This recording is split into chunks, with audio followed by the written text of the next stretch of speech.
Friends, Udupi ಹೋಟೆಲಲ್ಲಿ ಇಡ್ಲಿ ಸಾಂಬಾರ್ ತಿಂದರೆ ನಿಮಗೆ ಯಾವ ಹೋಟೆಲ್ ಸಾಂಬಾರ್ ಕೂಡ ಇಷ್ಟ ಆಗಲ್ಲ. ಅದು ತಿಂದವರಿಗೆ ಗೊತ್ತು. ಇವತ್ತು ಉಡುಪಿ ಹೋಟೆಲಲ್ಲಿ ಇಡ್ಲಿ ಸಾಂಬಾರ್ ಹೇಗೆ ಮಾಡ್ತಾರೆ ಅಂತ ತೋರಿಸ್ತೀನಿ. ನಮ್ಮ ಚಾನಲ್ ಸಬ್ಸ್ಕ್ರೈಬ್ ಮಾಡಿ, ಹಾಗೆ ನೋಟಿಫಿಕೇಶನ್ಗೆ ಬೆಲ್ ಐಕಾನ್ ಪ್ರೆಸ್ ಮಾಡಿ, ಹಾಗೆ ವಿಡಿಯೋನ ಕೊನೆವರೆಗೂ ನೋಡಿ. ಇಲ್ಲಿ ನಾನು 150 ಗ್ರಾಮ್ ಆಗಷ್ಟು ಬೇಳೆನ ತೆಗೆದುಕೊಂಡಿದ್ದೀನಿ. ಇದು 5 ಜನರಿಗೆ ಕರೆಕ್ಟ್ ಆಗಿ ಸಾಕಾಗುತ್ತೆ. ಇಲ್ಲಿ ನಾನು 1/4 kg ಆಗಷ್ಟು ಚಿಕ್ಕ ಈರುಳ್ಳಿ ಸಿಗುತ್ತಲ್ಲ, ಅದನ್ನ ಯೂಸ್ ಮಾಡ್ತಾ ಇದ್ದೀನಿ. ಯಾಕೆಂದ್ರೆ ಉಡುಪಿ ಹೋಟೆಲ್ಗಳಲ್ಲಿ ಸಾಂಪ್ರದಾಯಿಕವಾಗಿ ಚಿಕ್ಕ ಈರುಳ್ಳಿ ಹಾಕಿ ಸಾಂಬಾರ್ ಮಾಡ್ತಾರೆ. ಇಲ್ಲಿ ಬೇಳೆ ಬೇಯಿಸೋಕೆ ಎಷ್ಟು ನೀರು ಬೇಕೋ ಅಷ್ಟು ನೀರನ್ನ ಯೂಸ್ ಮಾಡ್ಕೊಳ್ಳಿ. ಫ್ರೆಂಡ್ಸ್, ವೆಜಿಟೇಬಲ್ ಯಾವುದಾದ್ರೂ ಆಗಿರ್ಬೋದು, ಆದ್ರೆ ಇದರಲ್ಲಿ ಹಾಕುವಂತ ಮಸಾಲಾ ಪದಾರ್ಥಗಳು ಮಾತ್ರ ಇಡ್ಲಿ ಸಾಂಬಾರ್ಗೆ ತುಂಬಾ ಇಂಪಾರ್ಟೆಂಟ್. ಈಗ 1 ಟೇಬಲ್ ಸ್ಪೂನ್ ಆಗಷ್ಟು ಎಣ್ಣೆಗೆ 1.5 ಸ್ಪೂನ್ ಆಗಷ್ಟು ಜೀರಿಗೆನ ತೆಗೆದುಕೊಂಡಿದ್ದೀನಿ. ಅರ್ಧ ಸ್ಪೂನ್ ಮೆಂತೆ, ಹಾಗೆ ನೋಡಿ ಸೂಪರ್ ಅಂಡ್ ಸೀಕ್ರೆಟ್ ಇಂಗ್ರೀಡಿಯೆಂಟ್. ಸಾಂಬಾರ್ಗೆ ಶೈನಿಂಗ್ ಬರೋಕೆ ಹೋಟೆಲ್ಗಳಲ್ಲಿ ಸೀಕ್ರೆಟ್ ಆಗಿ ಅಕ್ಕಿ ಹಾಕ್ತಾರೆ. ಯಾವುದಾದ್ರೂ ಅಕ್ಕಿ ಹಾಕಿ 1 ಸ್ಪೂನ್ ಆಗಷ್ಟು ಅಕ್ಕಿ ಹಾಕಬೇಕು. ಸಾಂಬಾರ್ ಮಾತ್ರ ಗ್ಲಾಸ್ ತರ ಶೈನಿಂಗ್ ಬರುತ್ತೆ. ಇದೇ ಸೂಪರ್ ಮೇನ್ ಇಂಗ್ರೀಡಿಯೆಂಟ್ ಅಂತ ಹೇಳ್ಬೋದು. ಈಗ 1 ಸ್ಪೂನ್ ಆಗಷ್ಟು ಕಡಲೆಬೇಳೆ ಹಾಕಿ ತುಂಬಾ ಚೆನ್ನಾಗಿ ಪರಿಮಳ ಬರೋ ಹಾಗೆ ಫ್ರೈ ಮಾಡಬೇಕಷ್ಟೆ. ಇವನ್ನೆಲ್ಲ ಚೆನ್ನಾಗಿ ಹುರಿದುಕೊಳ್ಬೇಕು. ಮಸಾಲ ಹುರಿಯೋದ್ರಲ್ಲೇ ಇರೋದು. 5ರಿಂದ 6 ಒಣ ಮೆಣಸಿನ್ಕಾಯಿ, ಕೆಂಪು ಮೆಣಸಿನ್ಕಾಯಿ ತಗೊಳ್ಳಿ. 5ರಿಂದ 6 ಎಸಳು ಬೆಳ್ಳುಳ್ಳಿ ತಗೊಳ್ಳಿ. ಅರ್ಧ ಇಂಚು ಶುಂಠಿ ತಗೊಳ್ಳಿ. 2 ಟೇಬಲ್ ಸ್ಪೂನ್ ಆಗಷ್ಟು ಕಾಯಿ ನೋಡಿ ಚಿಕ್ಕದಾಗಿ ಕಟ್ ಮಾಡಿ ತುರಿರಿ. ಏನಾದ್ರೂ ಮಾಡಿ 2 ಟೇಬಲ್ ಸ್ಪೂನ್ ಆಗಷ್ಟು ಹಾಕಿ ಸಾಕು.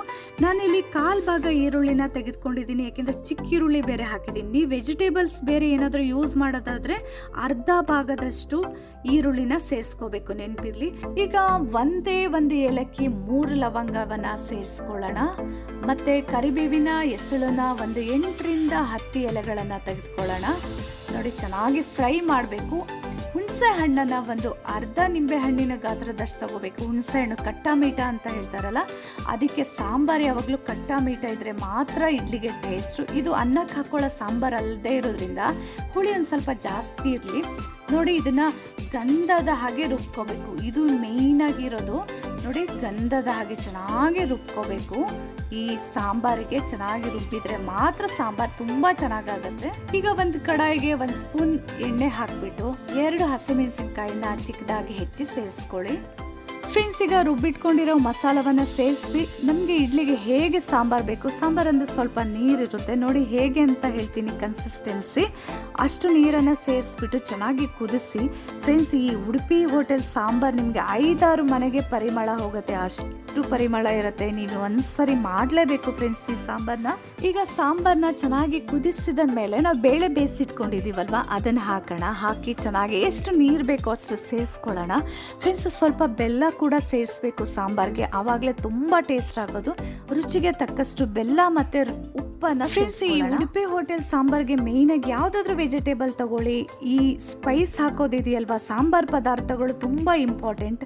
5 ಜನರು ಈ ಸಾಂಬಾರ್ನ ಆರಾಮಾಗಿ ತಿನ್ಬೋದು ಇಡ್ಲಿಗೆ ಹಾಕೊಂಡು. ಈ ಉಡುಪಿ ಹೋಟೆಲ್ ಸಾಂಬಾರ್ನ ವಿಶೇಷತೆನೇ ಈ ಸಾಂಬಾರ್ ಪದಾರ್ಥಗಳು ಹುಳಿ ಮತ್ತು ಬೆಲ್ಲ ಇಷ್ಟು ಇದ್ರೆ ಮಾತ್ರ ಸಾಂಬಾರ್ ಸೂಪರ್ ಆಗುತ್ತೆ.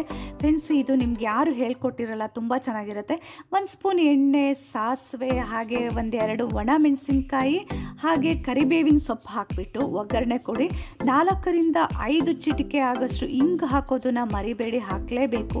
ತುಂಬ ಚೆನ್ನಾಗಿರುತ್ತೆ ಈ ಸಾಂಬಾರ್. ಫ್ರೆಂಡ್ಸ್, ಈಗ ಒಗ್ಗರಣೆ ಕೂಡ ರೆಡಿ ಆಗಿದೆ. ಈ ಒಗ್ಗರಣೆ ಕೊಟ್ಬಿಟ್ರೆ ಫ್ರೆಂಡ್ಸ್, ಸಕ್ಕದಾದ ಉಡುಪಿ ಹೋಟೆಲ್ ಸಾಂಬಾರ್ ಬಾಯಲ್ಲಿ ನೀರು ಬರುತ್ತೆ. ಇಡ್ಲಿ ಆಗಲಿ, ವಡ ಆಗಲಿ, ದೋಸೆ ಆಗಲಿ, ಕಡುಬು ಆಗಲಿ ಎಲ್ಲದಕ್ಕೂ ಸೂಟ್ ಆಗುತ್ತೆ ಫ್ರೆಂಡ್ ಈ ಸಾಂಬಾರ್. ಅನ್ನಕ್ಕೊಂದ್ಬಿಟ್ಟು ತುಂಬ ಚೆನ್ನಾಗಿ ಚಟ್ನಿಯೊಂದಿಗೆ ತಿನ್ನೋಕೆ ತುಂಬ ಚೆನ್ನಾಗಿರುತ್ತೆ. ಮಾಡಿ ಈ ಸಂಡೇ ಮಾಡ್ಕೊಂಡು ತಿನ್ನಿ ಫ್ರೆಂಡ್ಸ್. ನೋಡಿ, ಎಲ್ಲರಿಗೂ ಶೇರ್ ಮಾಡಿ, ಹಾಗೆ ನಮ್ಮ ಚಾನಲ್ ಸಬ್ಸ್ಕ್ರೈಬ್ ಮಾಡಿ.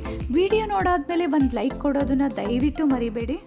ಫ್ರೆಂಡ್ಸ್, ಸ್ಟೆಪ್ಸ್ಗಳನ್ನು ತುಂಬ ಚೆನ್ನಾಗಿ ನೆನ್ಪಿಟ್ಕೊಳ್ಳಿ. 5 ಜನರಿಗೆ ಆಗಷ್ಟು ಸಾಂಬಾರ್, ಸಕ್ಕತ್ತಾದ ಉಡುಪಿ ಸಾಂಬಾರ್ ರೆಡಿಯಾಗಿದೆ. ಫ್ರೆಂಡ್ಸ್, ನಮ್ಮ ಚಾನಲ್ನ ಮುಂದಿನ ವಿಡಿಯೋಗಳನ್ನು ನೋಡಬೇಕು ಅಂತಂದರೆ ಬೆಲ್ ಐಕಾನ್ನ ಪ್ರೆಸ್ ಮಾಡಿ. Thank you friends.